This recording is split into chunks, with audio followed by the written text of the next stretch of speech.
When it comes to Dungeons and Dragons, or just tabletop games in general, it's easy to feel a degree of anxiety to doing voice work, even in a casual setting, in a game with friends or family. I'm not ashamed to admit that I feel that often. Nerves, anxiety, all sorts of things. It plagues me all the time. It wasn't until recently that I had noticed that I did way fewer voices than I once did, which I've actively tried to slowly correct over time. But with that said, what should you do when first approaching voicing your character in a game? Well, it's kind of simple. Just no one out there is expecting you to be a mastercrafted professional voice actor. In a simple game of D&D, you're not going to have to display the talent of Critical Role on the spot. In all honesty, you can just use your own voice, but add a little bit of inflection, a little bit of emotion, and then perhaps consider changing your vocabulary slightly over time for how the character speaks. Something simple like that. Yes, I know it doesn't seem grandiose or like a very in-depth form of roleplay, but you're voicing the character, you're getting started, so don't worry about it. If you're playing an orc or a dwarf, perhaps be a little more gruff with your words, where as if you were an elf or a noble human, you might perhaps speak more polite and with calmer tones. Have a feeling of being quite dignified. All of this can just be done with your own voice. It's imperative that you also let the dungeon master know that you have these worries. The DM is always there to help you and be your guide, someone to aid you and help you in the game overcome certain fears or problems. I'm going to draw from my own experiences here and just say that recently in a game I started a Dragonlance campaign, and I'm going to be honest, it's been a long time since I'd done more personal voice acting on my part. I'm playing a elven mage in that game, and I was nervous even just to speak. I'm a naturally somewhat nervous person despite using this YouTube channel, and I find it difficult to talk around people. It had been a long time since I've done anything other than text-based D&D. That's just simply my preference. It's always been my preference of roleplay, even though I've done a fair amount of either or. In this case, though, I was a player surrounded by people that I didn't know. A whole group of people I didn't know in a Discord community I'd never been interacting with. Run by a friend, yes, a friend, but one that I'd only recently met. So it was an entirely new situation for me. Now, I let the GM know this. They knew this ahead of time, and I trusted in them to help me through this. What did the DM do?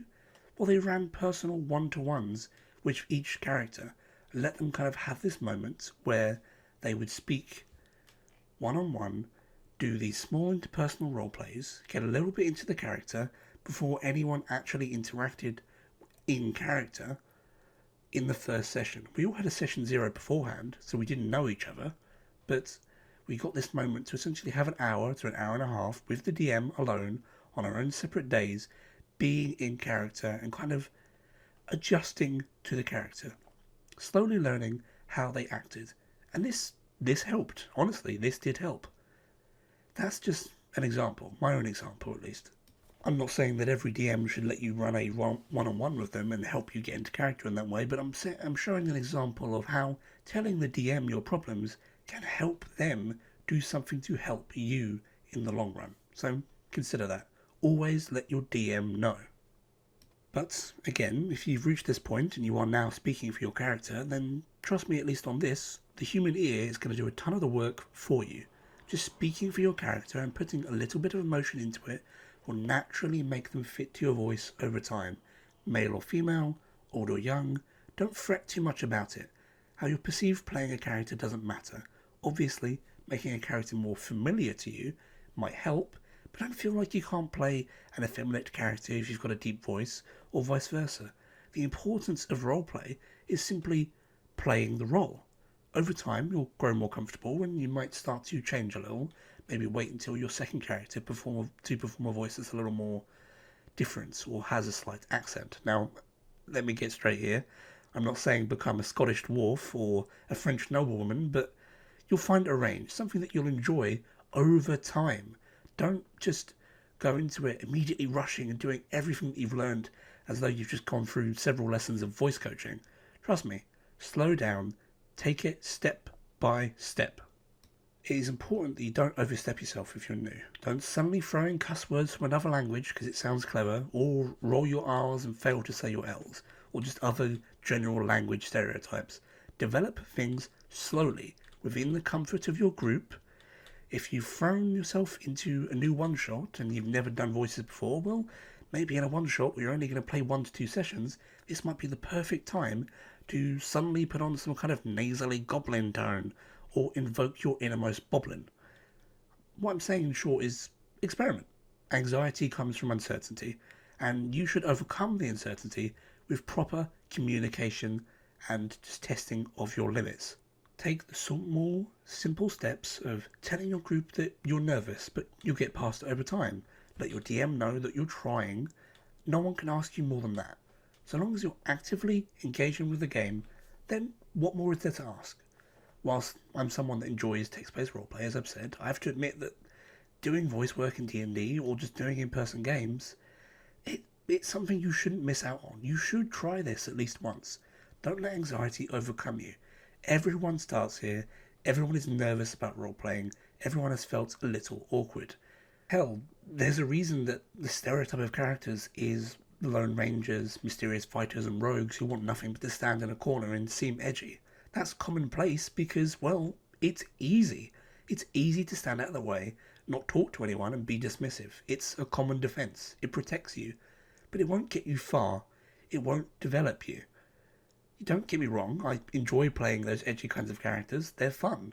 But a good version of those characters is someone who still interacts with the party, not simply hides away and is only forced into doing something by their increasingly exhausted GM. The point is playing your role, but playing your role in a way that fits with the party. The notion of it's what my character would do is infamous because, well, you're not there to just do what your character would do. You're there to do what your character would do, but with cooperation of an entire party to cooperatively get to an end goal and do a collective narrative together, to have fun, not simply tell everyone, screw you, I'm getting mine. Now, never feel bad for being nervous, I will say. It doesn't always go away. Sometimes people get better at it, but sometimes they don't, and that's just a feeling that you've had and will always have. Take it from me, I've had 5 years of GMing experience now, perhaps 7 years now of tabletop play in general in varying forms, and I still get nervous. I still feel like I'm an imposter when I GM, I still wonder is this any good, but I still play the game and derive joy from it. My friends have fun, and I feel great when they do, as you should too. If you don't believe me in that, then look to one of the most easily comparable D&D 5e paragons in Matthew Mercer. He has imposter syndrome. If you've ever seen some of the session zeros for Critical Role when they first do their character voices, there's definite nervousness in how they portray those characters.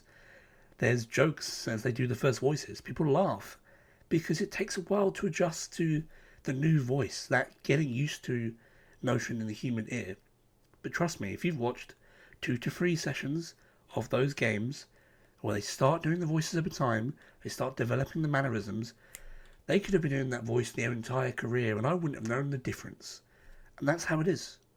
Still, I've hoped that this has helped even a little for someone out there who feels as nervous as me when it comes to these kinds of games. But as always, I've been Caitlyn. If you got this far, then thank you so much for watching the video, and I will see you next time.